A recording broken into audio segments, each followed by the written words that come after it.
Krenimo kako. Može. Ajde, Roko.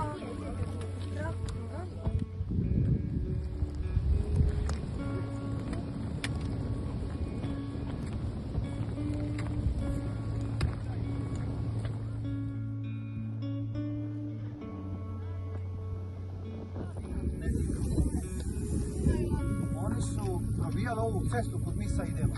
Kad su postrojbe Hrvatske vojske zauzele masiv Dinare, pomakle prvu crtu, vojska je išla pješke 6 sati na položaj. Da bi se ta naša vojska imala hranu, municiju, da bi mogli doći tenkovi, trebalo je probiti ovaj put. I onda su prilikom naišli su na protupješačku minu, koji je bio načelnik inženjerije 106. brigade, njegov bagerista Pavel Latrenko, nastradali na tom. Pavel Malvika živi na Pazari, ono izgradi igralište, a Nedjeljko je bio pješačke mine imaju koje stoje na Kočiću, a imaju koje su ukopane u zemlji, od koje su one bolite bila je ukopana u zemlji i povezana je za ziton i kad se poteže ona iskoči iz zemlje i rasprskava se oko 30 metara, ona se ubija. Tako bijaše na početku, tako i sada i vastaju vijeke vjekova. I svjetlo od svječna svjetla njima. Amen. Znači,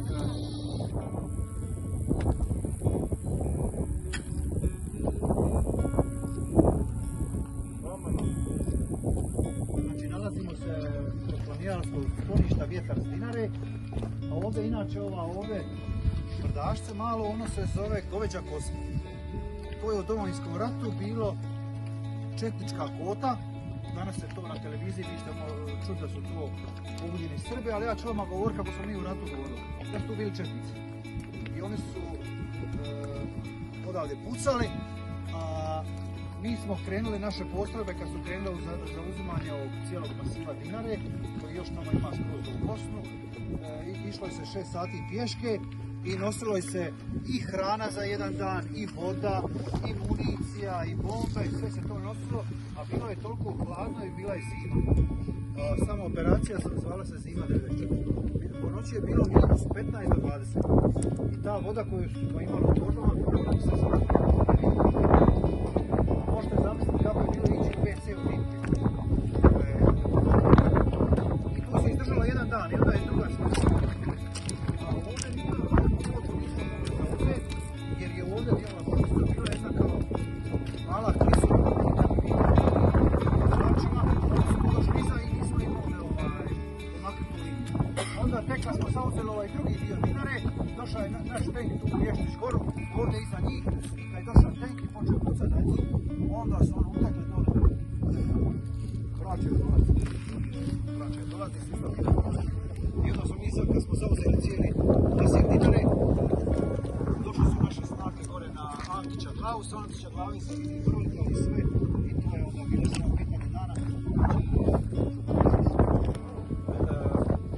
Tu je Hrvatska vojska bila cijelu zimu od 94. i do 95. To je bilo jako teško. Bilo je hladno, bili su snjegovi, ali su sve se prežili. Eto ga, imate li, pitajte nešto. Kako ste rekli zdravlje?